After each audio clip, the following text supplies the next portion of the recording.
The one I came to kill. The portal tore open above the East River at 3:47 in the morning, and Kirin dropped through it like a stone falling into still water. He landed on a rooftop in Queens, his boots cracking the concrete, his silver eyes already scanning the grid of sleeping streets below. New York City, October 2024.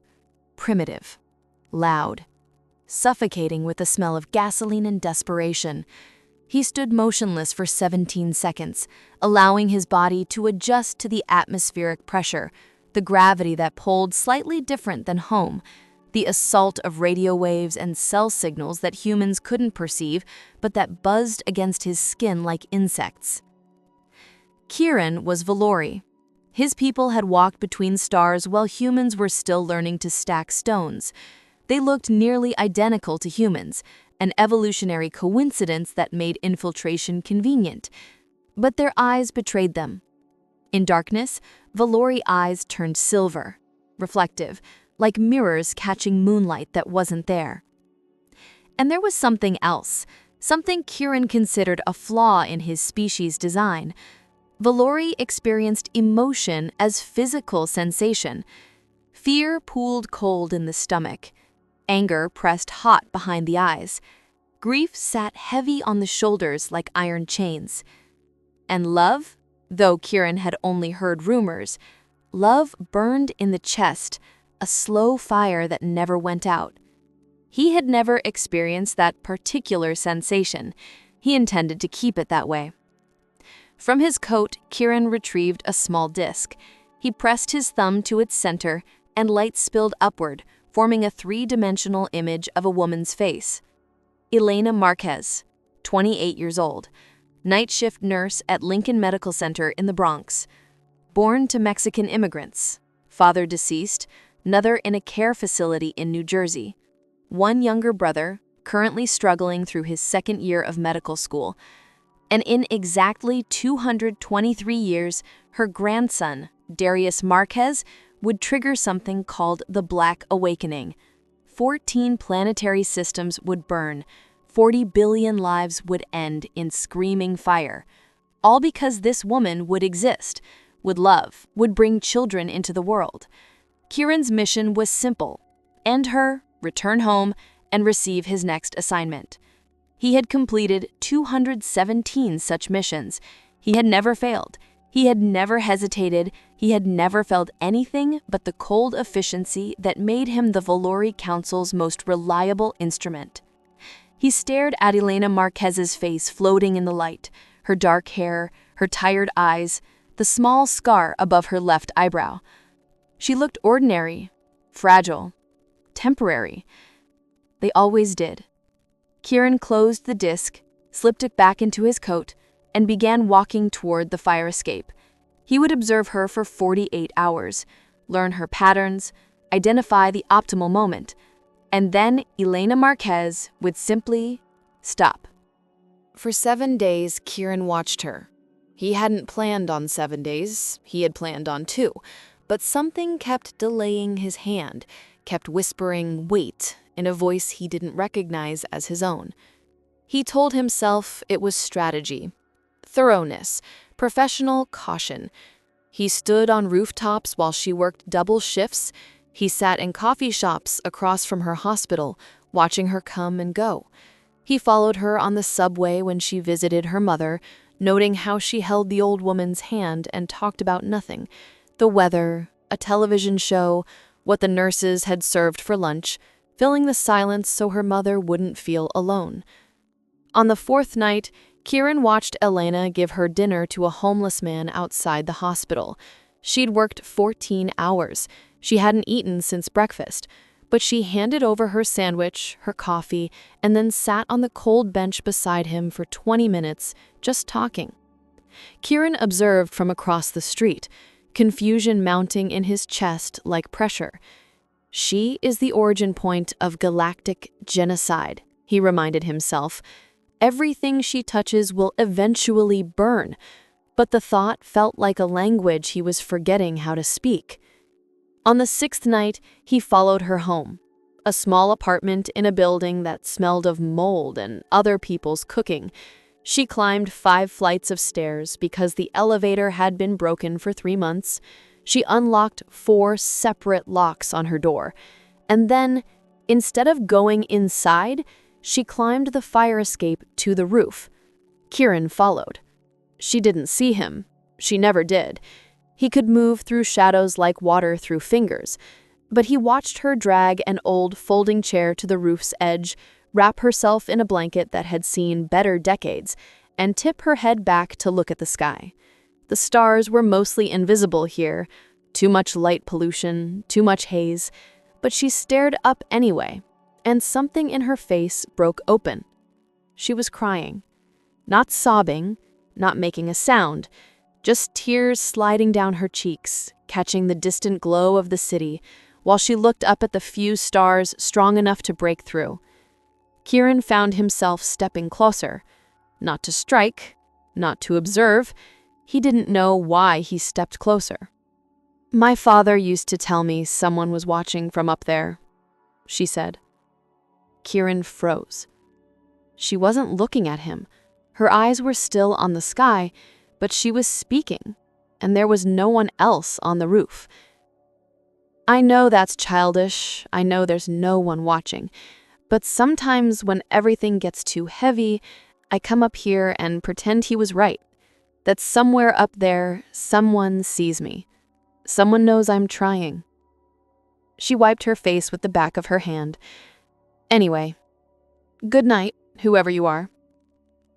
She stood, collected her blanket, and walked back toward the fire escape, without ever looking in Kirin's direction.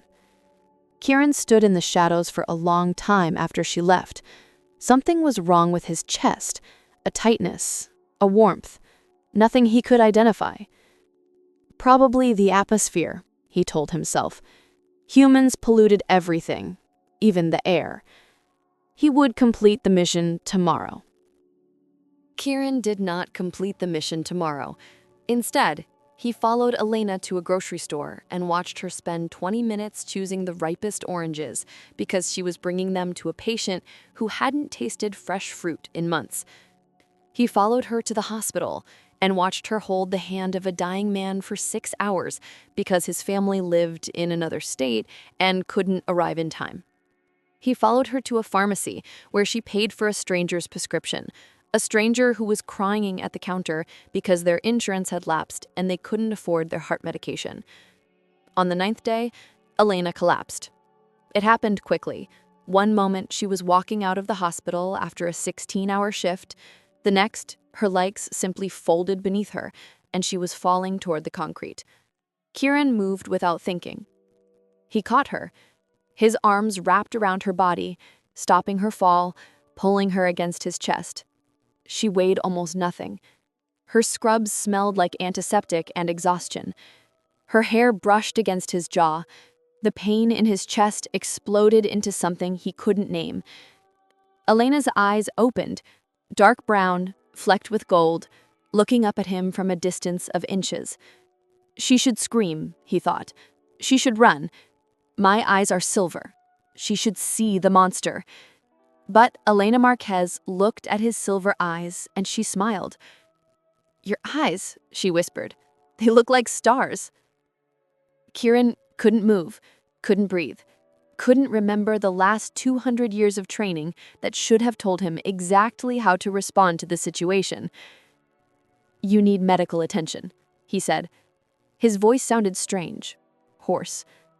"I need sleep," she corrected. "And maybe a meal that isn't from a vending machine. But the universe keeps forgetting to schedule those for me." She tried to stand, wobbled, and Kirin's arms tightened around her without his permission. "I'm taking you to the hospital," he said. "I just left the hospital." "As a patient. With what insurance?" She laughed, and the sound did something to Kirin's chest that he would later classify as catastrophic. He took her to the hospital anyway, waited while they checked her vitals, gave her fluids, lectured her about self-care that they both knew she couldn't afford to practice. When they finally released her at 2 a.m., he was still there. She found him in the hallway, stopped, tilted her head. "You're still here. You shouldn't walk home alone." I do it every night.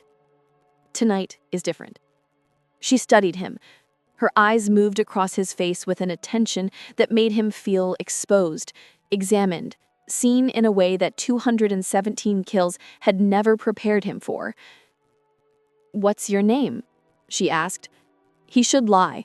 He should give a human name, something forgettable, something that would evaporate when she tried to recall it later. "Kirin," he said. She smiled again. That smile was going to be a problem. "I'm Elena." "I know." "Do you? That's sweet or creepy, and I'm too tired to figure out which." "Walk me home, mysterious Kirin with the star eyes, and then you can tell me why you've been watching me for the past week." Kirin felt something he hadn't experienced in over a century. Surprise. "You knew?" "I work nights in the Bronx. I notice when someone is following me. I just couldn't figure out if you were a threat or a very dedicated stalker." And now, she looked at him, and her eyes held something he couldn't read. "Now, I think you're something else entirely." He told himself it was strategy. Getting closer to Elena would help him understand her true nature. Surely someone capable of spawning galactic destruction must have darkness hidden somewhere within. He would find it. He would confirm what he already knew. And then he would complete the mission with a clear conscience. This is what Kirin told himself for the next 3 weeks. The truth was simpler and more terrible. He couldn't stay away from her. They met on rooftops. She brought him food, strange human things like pizza and dumplings and something called a breakfast burrito that he became embarrassingly obsessed with. He brought her coffee, black, the way she took it, and sometimes he brought oranges because he'd noticed she always gave hers away.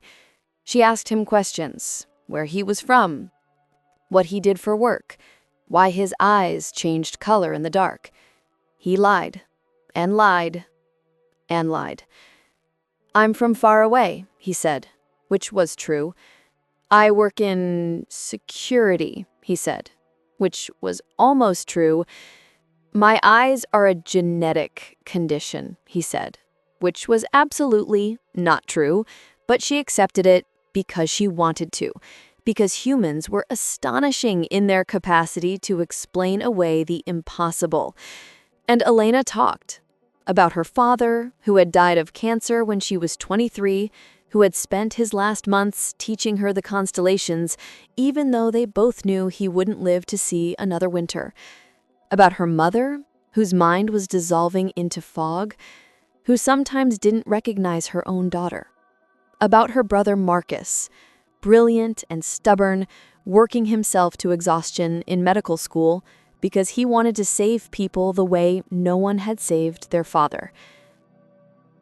"Why nursing?" Kirin asked one night. They were on her rooftop, wrapped in separate blankets, sharing a container of cold noodles because neither of them had remembered to eat dinner. "Because I couldn't do nothing. After my dad died, I felt like the universe had just taken something. And I couldn't take it back, but I could give something instead. I could sit with people when they were scared, hold their hands when they were dying, make sure no one felt as alone as I did." She shrugged, embarrassed. "It's not much, it doesn't change the world, but sometimes I think the world doesn't need changing. It just needs people who show up." Kirin's chest was burning. It had been burning for days now. A constant ache that flared every time Elena laughed, every time she touched his arm without thinking, every time she looked at him like he was someone worth looking at. He knew what it was now. He'd known for weeks. Velori called it the binding, the moment when affection became attachment, when attachment became need, when need became a chain that wrapped around both hearts and pulled them into the same orbit. Humans, he had learned, called it falling in love. The terminology was accurate. It felt exactly like falling. The ground disappearing, the stomach dropping, the desperate grabbing at air that offered no purchase. He should leave. He should complete the mission. Every day he stayed was another day the binding tightened. Another day his judgment became more compromised. Another day he risked everything he had worked for. But when Elena looked at him, when she smiled, when she said his name like it meant something, Kirin couldn't remember what he had worked for. He couldn't remember anything but her.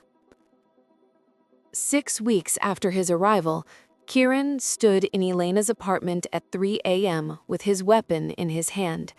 She was asleep, defenseless. He had let himself in through the window, moving silent as smoke, and now he stood over her bed and watched her breathe. "This is the mission," he told himself. "This is what you are. This is the only thing you have ever been." He raised the weapon. Elena's phone rang. She jerked awake, grabbing for it, and Kirin stepped back into the shadows, but not fast enough. Her eyes caught his, caught the gleam of metal in his hand, caught everything. The phone kept ringing. "Answer it," he said. Elena didn't scream. She didn't run. She reached for the phone, her eyes never leaving his, and pressed it to her ear. "Hello? Marcus? Slow down. What? When?" Her face changed. The color drained out of it like water from a broken vessel. "I'll be there. I'll be there. Just don't do anything until I get there." She hung up, sat on the edge of her bed, and then very quietly she started to cry. "My brother, they found a tumor in his brain. They're saying it's aggressive." Kirin stood in the shadows with death in his hands, and he felt the binding wrap another chain around his chest, and he knew, with the absolute clarity of someone standing at the edge of a cliff, that he was not going to complete this mission. Not tonight. Not ever. "You're not human," Elena said. It wasn't a question. Kirin lowered the weapon. "No." "Those eyes, the way you move, the way you never seem cold or tired or... I knew. Part of me always knew." "Yes." "Why are you here?" He should lie. He should invent something, a cover story, a false explanation, anything to preserve the operation. Instead, Kirin sat down on the floor across from her bed, his back against the wall, and told her the truth. He told her about the Velori, about the centuries of watching humanity from a distance, about the missions, the kills, the careful pruning of timelines to protect the galaxy from threats that hadn't happened yet. He told her about the Black Awakening, about her grandson, about 40 billion lives weighed against one. Elena listened without interrupting. When he finished, the silence stretched between them like a held breath. "You're here to kill me," she said finally. "Yes. Because of something my grandson will do, a grandson I don't have, from a child I haven't had, with a partner I haven't met. Yes. And you're telling me this because..." Kirin looked at her tear-stained face, her tangled hair, her eyes that saw him, all of him, the monster and the man, and didn't look away. "Because I can't," he said. "Can't tell me? Can't kill you." The words fell out of him like stones, and with them fell 2 centuries of certainty, of purpose, of the cold comfort of knowing exactly who he was and what he existed to do. "I was trained to feel nothing," he said. "My species experiences emotion as physical pain because it's meant to discourage us from attachment. We're supposed to be precise, efficient, clean." He pressed his hand against his chest, against the burning that had become so constant he almost didn't notice it anymore. "But you, I watch you give away your dinner to strangers, hold dying men's hands through the night. I watch you carry weight that would crush anyone else, and you still find reasons to laugh." He looked up at her. "I was sent to kill you because your bloodline will end worlds. But you are the opposite of ending. You are someone who keeps broken things alive." Elena was silent for a long moment. "What happens if you don't kill me?" "They send someone else, someone who will succeed, and they will make sure no one from your bloodline survives." "And you?" "I become a traitor, hunted, eventually caught and executed." Elena stood up, walked across the room, sat down on the floor beside him, close enough that their shoulders almost touched. "Then you have to kill me," she said. "No. Listen to me. If you don't, they'll kill my brother, my mother, everyone I love, and then they'll kill me anyway. Elena, but if you do it now, maybe they leave. Maybe Marcus gets to live. Maybe I am not going to kill you." The words came out harder than he intended, louder. Elena flinched. Kirin turned to face her, and in the darkness, his silver eyes burned like twin stars. "I have taken 217 lives," he said. "I have never questioned an order, never hesitated, never felt anything but the satisfaction of a job completed. But when I look at you, I feel something I don't have a name for. Something that makes 200 years of certainty feel like a fever dream I'm finally waking up from." He reached out slowly and took her hand. The binding flared in his chest. It hurt. It was exquisite. "I don't know what I am anymore," he said, "but I know I am not the person who kills you."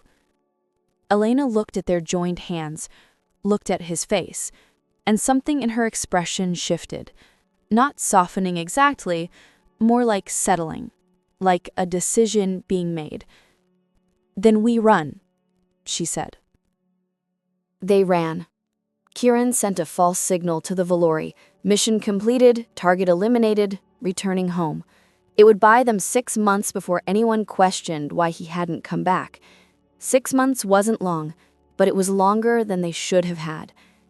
They drove west in a car Elena bought with cash, through states that blurred together into a smear of highway and sky. They stopped in a town so small it didn't appear on most maps. Clearwater, Montana, population 847. Kirin became Caden, Elena became Ellie. They rented a cabin at the edge of town where the forest pressed against their windows and the stars at night were brighter than anything Elena had ever seen. For the first time in his existence, Kirin experienced ordinary life.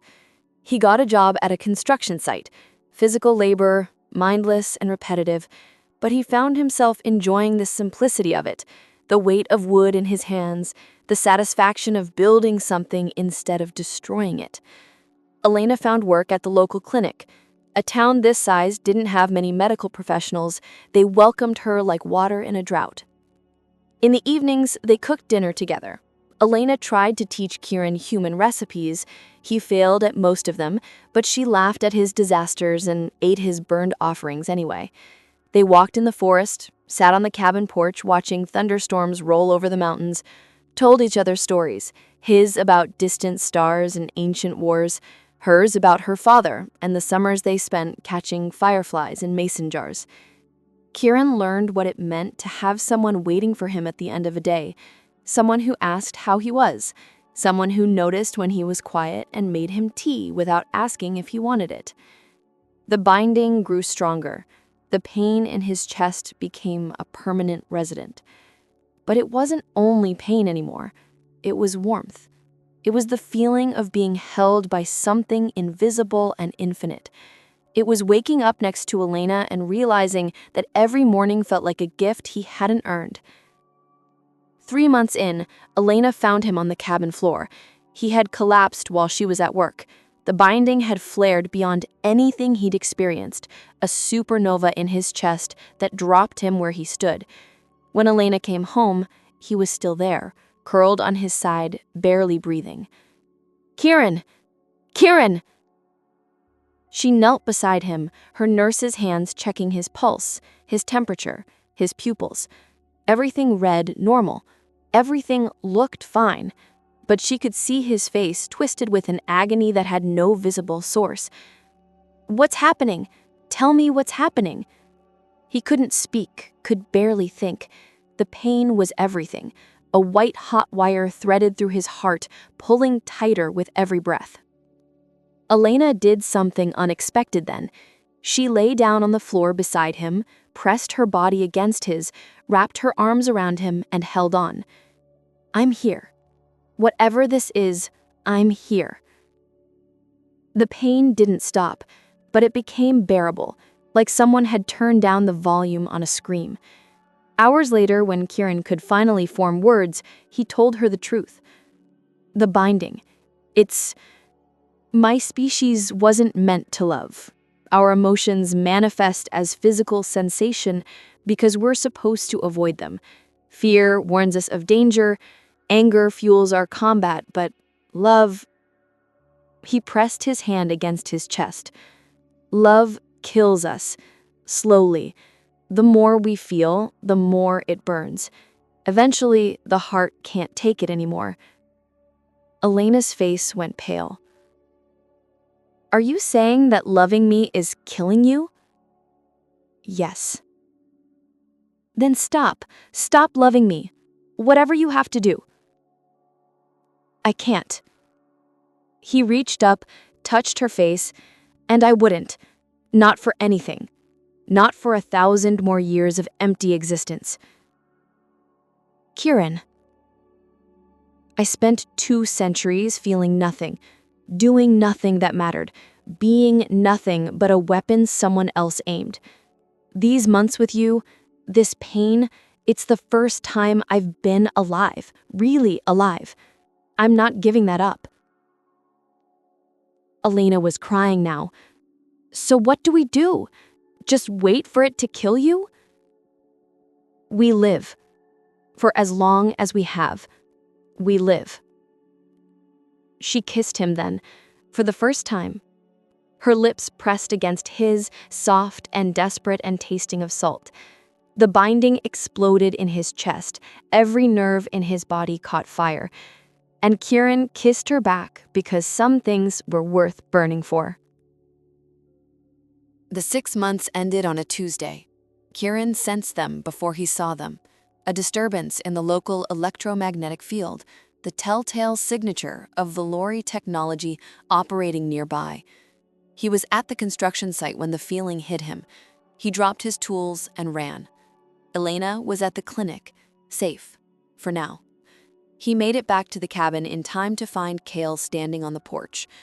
Kale, his former mentor, the one who had trained him, shaped him, turned him into the perfect killing machine. Silver-haired now, though Velori hair turned silver from age, not time, Kale had seen things that would turn anyone ancient. "Kirin." Kale's voice was calm, almost gentle. "You look different. You shouldn't be here. And you shouldn't be alive. Yet here we both are, defying expectations." 2 other Velori emerged from the tree line, soldiers. Their hands rested on weapons that could level the cabin and everything around it in seconds. "The council received your signal. Mission complete," you said. "Target eliminated." Very convincing, except for one small detail. He produced a small disc, pressed it, and Elena's face appeared in the light. She's still breathing, still working at that charming little clinic, still very much alive. Kirin said nothing. "You didn't think we wouldn't check. The Marquez bloodline is too important. We had secondary surveillance in place before you even arrived." Kale stepped closer. "You were my best student, Kirin, my finest work. 217 successful eliminations. And now this."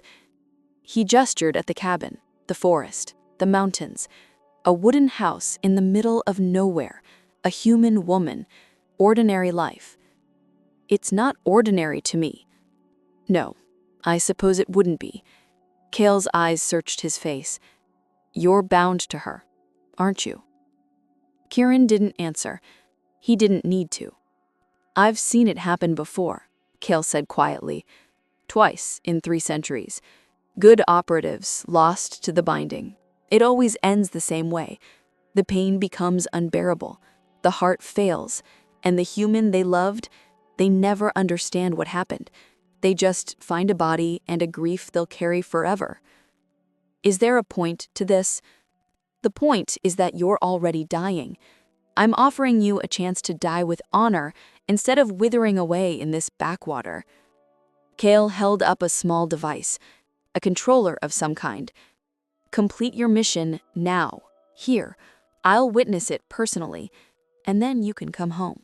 Spend your remaining time among your own people. Be remembered as what you were, not what you became.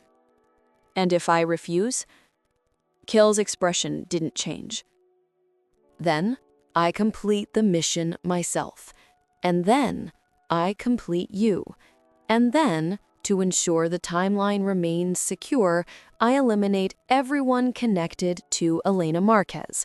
Her mother, in that care facility, her brother, in his hospital bed, every friend, every colleague, every patient who ever knew her name. The words hung in the air like smoke.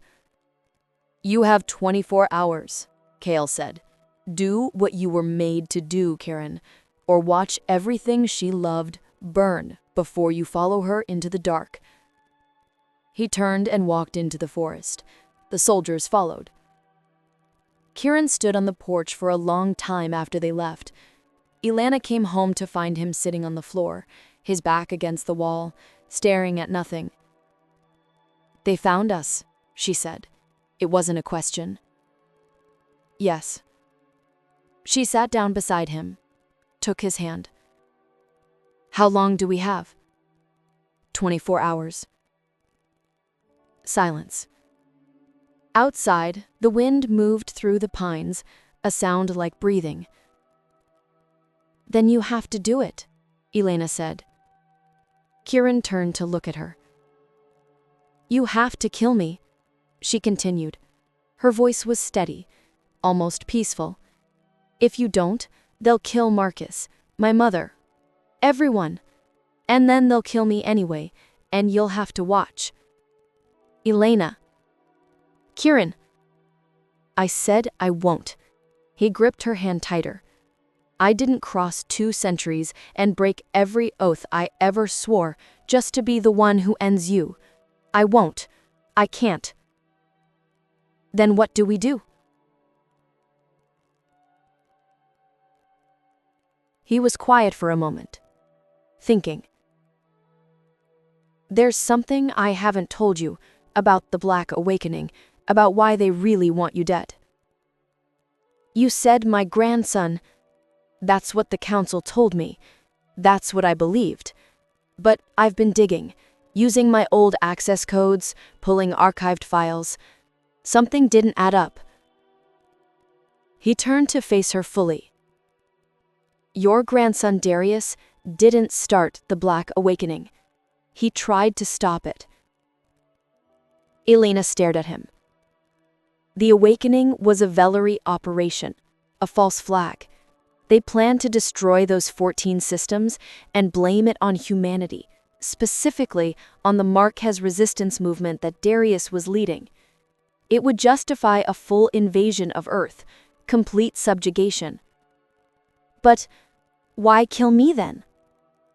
Because without you, there's no Darius, no resistance movement, no one to expose the truth.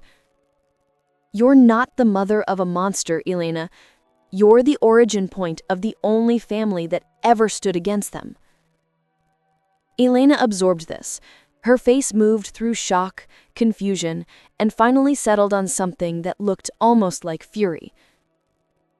So, everything they told you was a lie.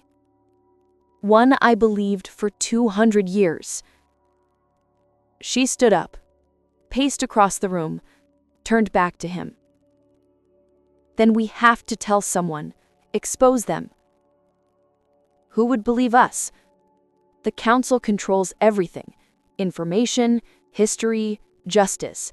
They've been shaping the narrative for millennia. There has to be someone. Kirin thought of KL, his mentor, the one who had trained him. The one who had seemed almost sad when he delivered his ultimatum. Maybe there is, Kirin said slowly. Maybe there's one person who might listen. The meeting was set for midnight, an abandoned factory at the edge of town, neutral ground. Kirin had sent the message through old channels, codes that only Kyle would recognize.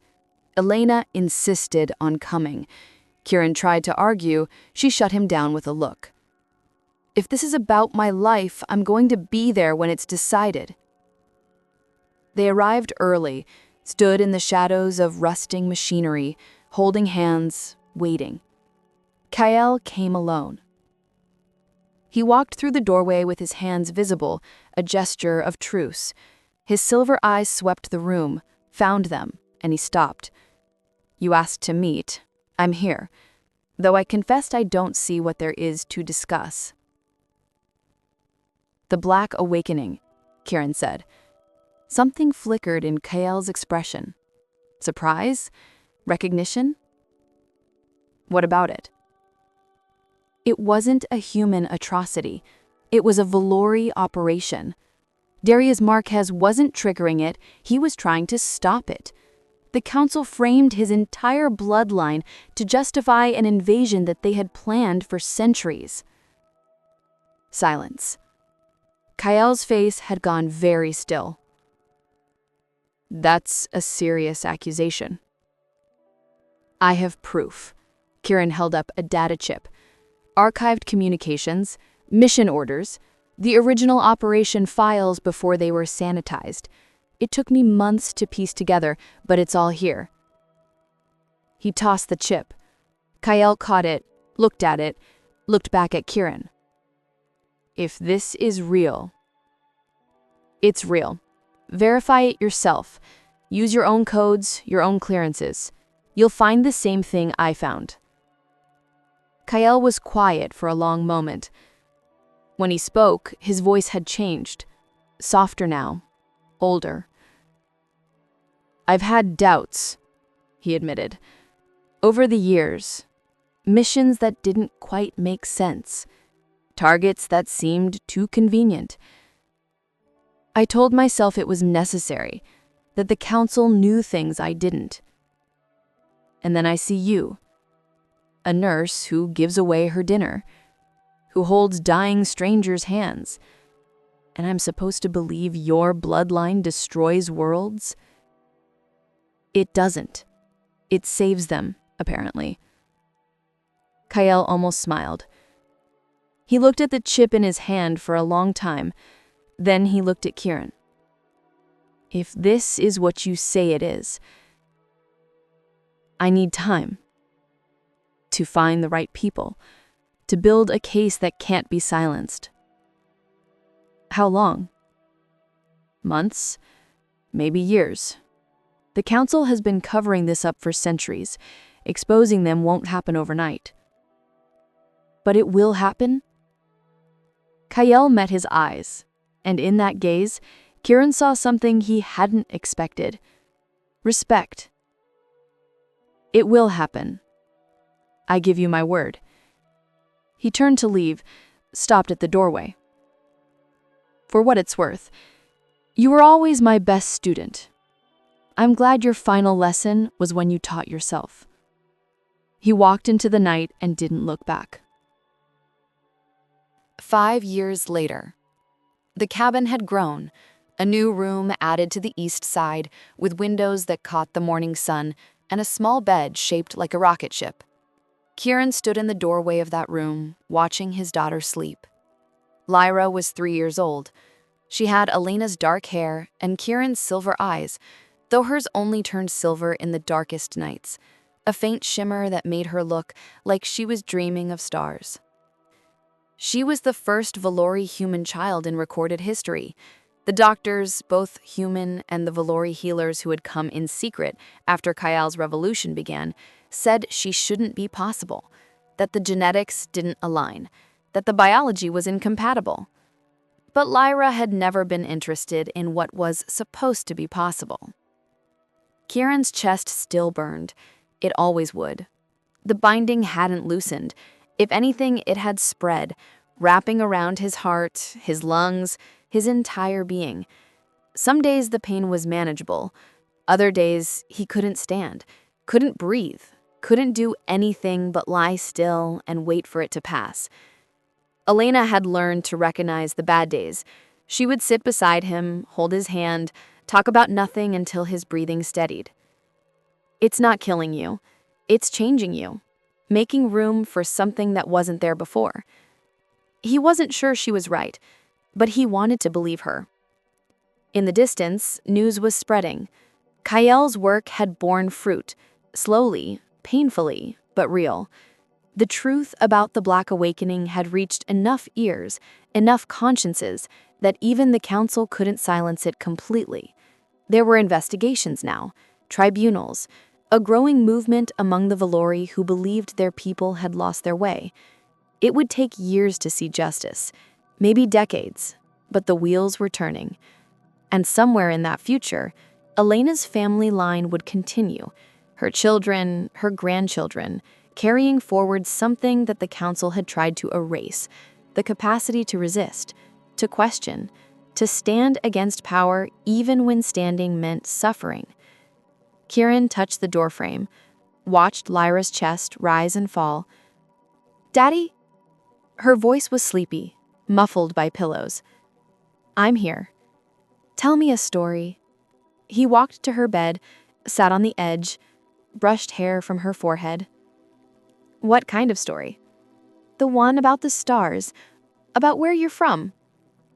He smiled, settled back against the headboard while Lyra curled against his side. "A long time ago, there was a soldier who traveled very far from home. He was sent to do something terrible, something he thought was right. But it wasn't right? No, it wasn't. He had been lied to, but he didn't know that yet." Lyra was quiet, waiting. Then he met someone, a woman who was very kind and very tired and very brave. And she taught him something he had never learned before. "What?" Kirin looked down at his daughter, at her silver eyes wide and wondering, reflecting the nightlight's glow like twin moons. "That sometimes the bravest thing you can do is change, even when changing means giving up everything you thought you were." "Is that why you stayed with Mommy? "Yes." Even though it hurts?" The question hit him harder than expected. 3 years old, and already she understood more than most adults ever would.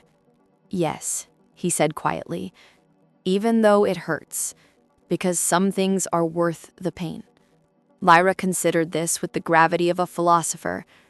"I think that's a good story," she decided, "but it's also sad." "Sad?"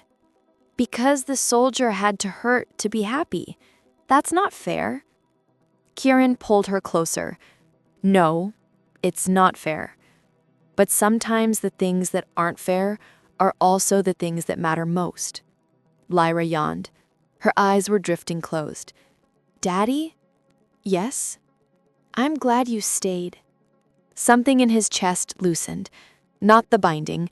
That would never loosen. But something else.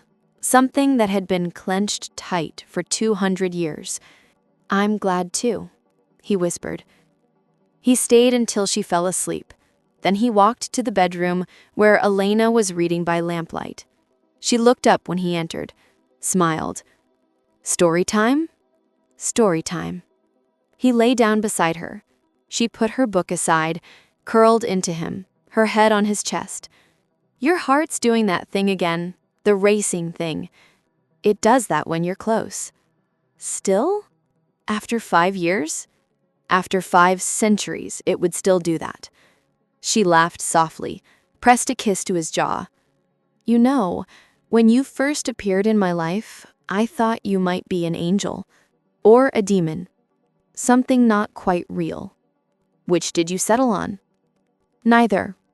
I decided you were just a person, a strange, beautiful, complicated person who showed up when I needed someone and never left. Is that enough? She lifted her head, looked at him with those dark eyes that had seen him, really seen him, from the very first moment. It's everything, she said. Outside, the stars wheeled slowly overhead. Somewhere among them, Velori's ships carried whispers of revolution. Somewhere, the truth was spreading. And here, in a cabin at the edge of a small town, a killer who had become a father held the woman he'd been sent to destroy and listened to her breathe. The pain in his chest was constant now, a permanent fire. But it was warm, and it was his, and he wouldn't trade it for all the cold, empty centuries that had come before. 50 years later, an old woman stood on the roof of a building in New York City. The city had changed. Taller now, cleaner, with vehicles that hummed instead of roared, and lights that seemed to float instead of glare. But the stars were still mostly invisible, drowned by the glow of 12 million lives. Elena Marquez, though she had gone by many names over the decades, tipped her head back and looked up anyway. She was alone now. Her mother had passed 10 years ago, peacefully in her sleep, surrounded by family. Her father had followed 3 days later, his great heart finally giving out now that it had no reason to keep burning. They had found him sitting beside Elena's grave, one hand resting on the stone, a small smile on his face. Lyra had cried then, cried for weeks, but she understood. Some bindings, once formed, could not be broken, not even by death. She had inherited her father's eyes, fully silver now, even in daylight, a mark of her hybrid nature that she had stopped trying to hide decades ago. She had inherited her mother's stubbornness, her compassion, her inability to walk past anyone in pain. And she had inherited something else, a story. She told it everywhere she went, to classrooms and lecture halls, to Velori councils and human parliaments, to anyone who would listen. The story of a soldier who came to kill and stayed to love, of a nurse who saw stars in a stranger's eyes and wasn't afraid, of a choice made in a cabin in Montana that had changed the course of 2 civilizations. Her children knew the story. Her grandchildren knew the story. And when they looked up at the stars, they didn't see cold and distant lights. They saw possibility, connection, the promise that even across centuries and species and the vast emptiness of space, love could bridge any distance. Lyra closed her eyes. In her memory, she was 3 years old again, curled against her father's side, listening to his voice rumble through his chest. "Some things are worth the pain," he had said. She hadn't understood then, but she understood now. Love was not the absence of suffering, it was the choice to suffer together rather than exist alone. It was the decision, made every day, to show up for someone even when showing up cost everything. Her father had shown up for her mother, for her, for a world that had once marked him as its executioner. And that choice, that single, impossible, world-remaking choice, had rippled forward through time, touching everything it encountered, transforming destruction into creation, ending into beginning. Lyra opened her eyes. The stars were still invisible, but she knew they were there. And somewhere among them, in whatever came after, she liked to imagine her parents were watching, still together, still bound, still burning with a fire that death couldn't extinguish. "Good night," she whispered to the sky. The city hummed around her, the future stretched ahead, uncertain and full of possibility. And in the space between stars, where light traveled for years before touching anything at all, two hearts that had once been enemies continued their endless orbit, closer now than distance could measure, brighter than any sun, forever falling into each other.